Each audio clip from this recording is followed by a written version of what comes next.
जहां पर मुख्यमंत्री योगी आदित्यनाथ कुछ बोल रहे हैं। दुनिया के अंदर अन्यत्र मिलना अत्यंत दुर्लभ है और इसलिए इस पावन धरा को कोटि कोटि नमन करते हुए आप सभी को श्री कृष्ण जन्माष्टमी की हृदय से बधाई देता हूं, अपनी शुभकामनाएं देता हूं। ये मेरा सौभाग्य है कि मुझे पिछले कई वर्षों से इन दोनों पावन आयोजनों के साथ जुड़ने का सौभाग्य प्राप्त होता है। श्री कृष्ण जन्माष्टमी में यहां पर भक्तों की सुविधा और सुरक्षा का अवलोकन करने और जन्मभूमि पर दर्शन करने और रंगोत्सव में बरसाना में राधा रानी के मंदिर में दर्शन करने के साथ ही होली के उत्सव का साक्षी बनने का भी मुझे अवसर प्राप्त होता है। यह हमारा दायित्व बनता है कि आदरणीय प्रधानमंत्री जी ने जो प्रेरणा हम सबको दी है, वह प्रेरणा है भारत दुनिया के अंदर अपनी आध्यात्मिक विरासत के साथ ही अत्याधुनिक विकास के एक बेहतरीन संगम के रूप में अपने आप को स्थापित करे। आध्यात्मिक विरासत पर पूरी दुनिया आज शोध करने के लिए उतावली दिखाई दे रही है। विश्व मानवता को जब भी संकट के दौर से उभरना होगा, वह भारत की इस आध्यात्मिक विरासत को ही अपने जीवन का हिस्सा मान करके ही अस्थायी शांति और सौहार्द की परिकल्पना को आगे बढ़ा सकता है। और उसे आगे बढ़ाने के लिए यह सौभाग्य हम सबको प्राप्त हुआ है। आज हमारे माननीय जनप्रतिनिधियों के प्रयास से, माननीय सांसद जी, माननीय विधायकगण, महापौर जी, जिला पंचायत अध्यक्ष, अन्य सभी सम्मानित जनप्रतिनिधियों के सहयोग से जो भी प्रस्ताव यहां के लिए स्वीकृत हुए, उन सभी प्रस्तावों के अनुसार यहां पर एक कार्यों का आज लोकार्पण और शिलान्यास का भी हो रहा है, जिसमें 645 करोड़ रुपए की ये योजनाएं आज इस पूरे क्षेत्र को समर्पित की जा रही हैं। मैं इसके लिए भी मथुरा, वृंदावन, बरसाना, गोकुल, बलदेव, गोवर्धन, राधा कुंड जैसे पावन तीर्थों से जुड़े हुए और इस संपूर्ण जनपद से जुड़े हुए आप सभी नागरिकों को, श्रद्धालुजनों को हृदय से बधाई देता हूं। बहनों और भाइयों,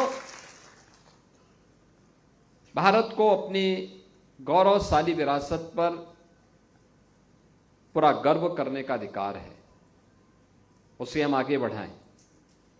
उसका संरक्षण करने के लिए हम सबको मिलकर के कार्य करना होगा, मिलकर के आगे बढ़ना होगा।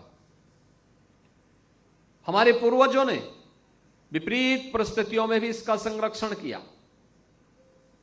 और आज तो सब कुछ है।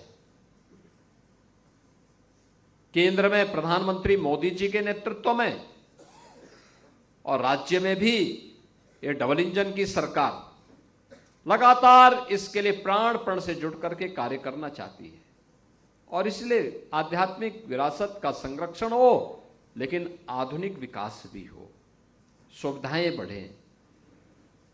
हम अपनी पौराणिक पहचान के साथ ही वर्तमान विकास से जनता जनार्दन को वंचित न करने दें, इसके लिए एक व्यवस्था बनाई है।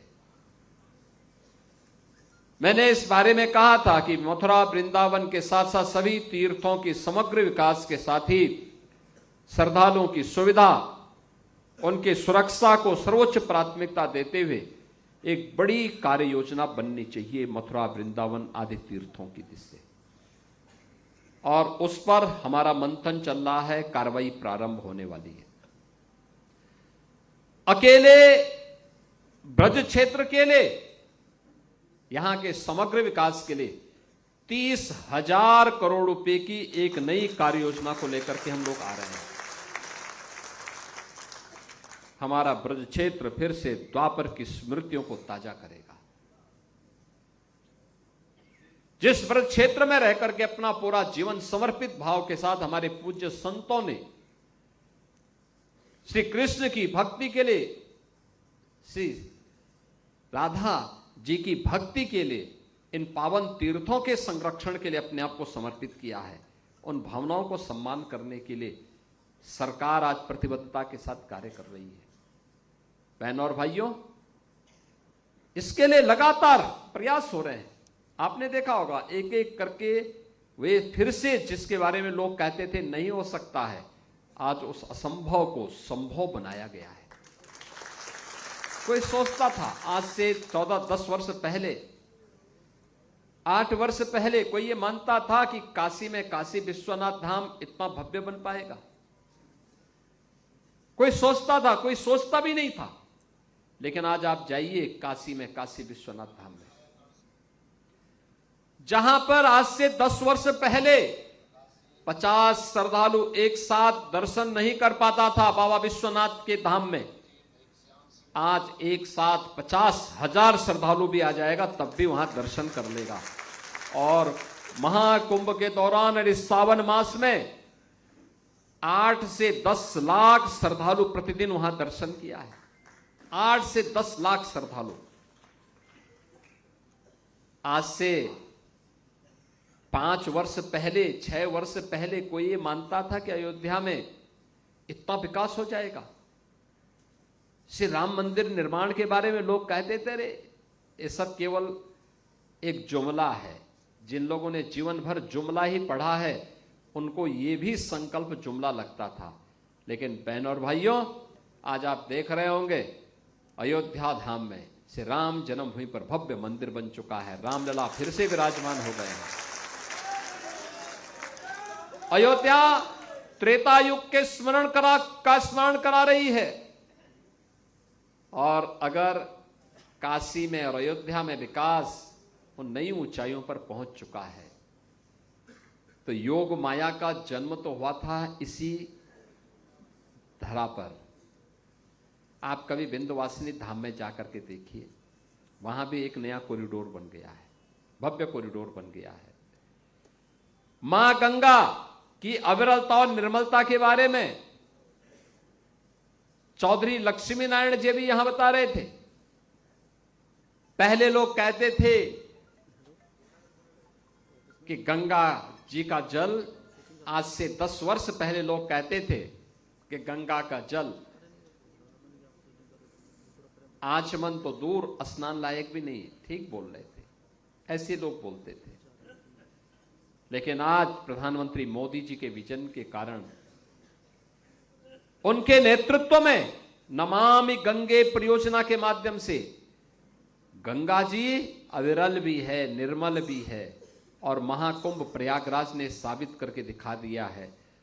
लगभग 67 करोड़ श्रद्धालुओं की वहां उपस्थिति इस बात का साक्षी है कि जो भी आया संगम में पावन आस्था की डुबकी लगा करके महाकुंभ की सफलता को नई ऊंचाई पर पहुंचाया।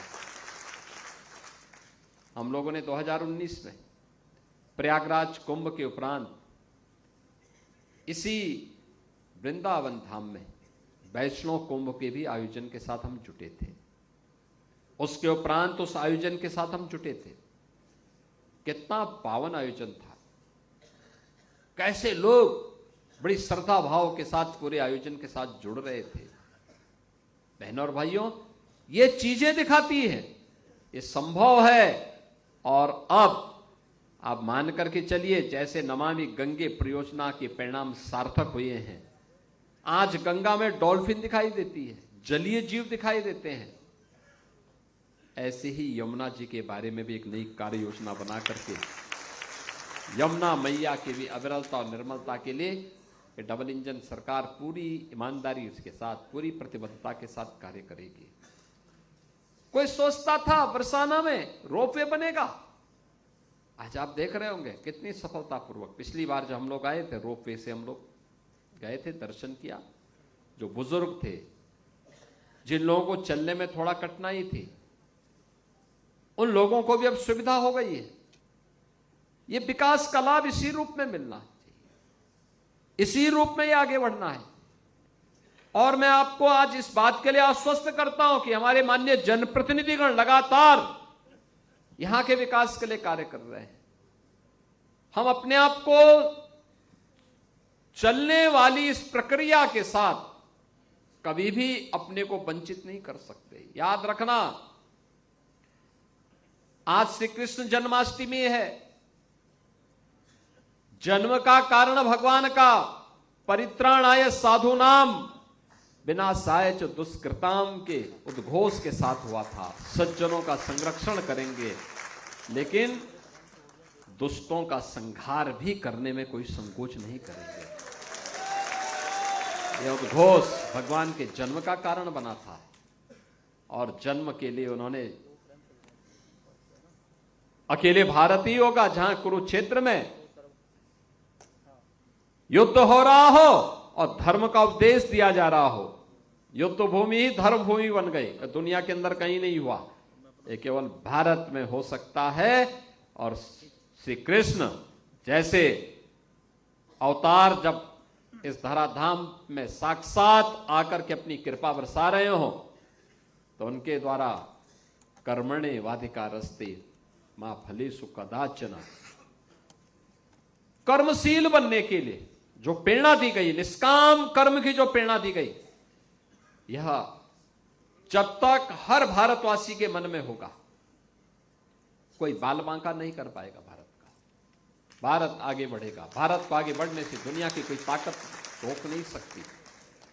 और भगवान श्री कृष्ण की यही प्रेरणा, जो कर्म की प्रेरणा है, सज्जन शक्ति के संरक्षण की प्रेरणा है, दुर्जन शक्ति को उसकी गति और दुर्गति तक पहुंचाने की प्रेरणा है, वही प्रेरणा हम सबकी ताकत है। कल आपने देखा होगा, भारत ने अपनी आजादी के 78 वर्ष पूर्ण किए।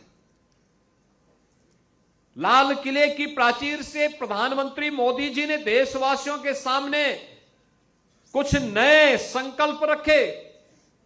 आजादी के अमृत महोत्सव के कार्यक्रम के अवसर पर भी प्रधानमंत्री मोदी जी ने देशवासियों के सामने कुछ बातें कही थी। उन्होंने तब भी कहा था कि हमारे सामने संकल्प होना चाहिए कि जब देश अपनी स्वतंत्रता का शताब्दी महोत्सव मना रहा होगा, तब हमें भारत को कहां ले जाना है, कैसा भारत चाहिए, कैसा भारत होना चाहिए।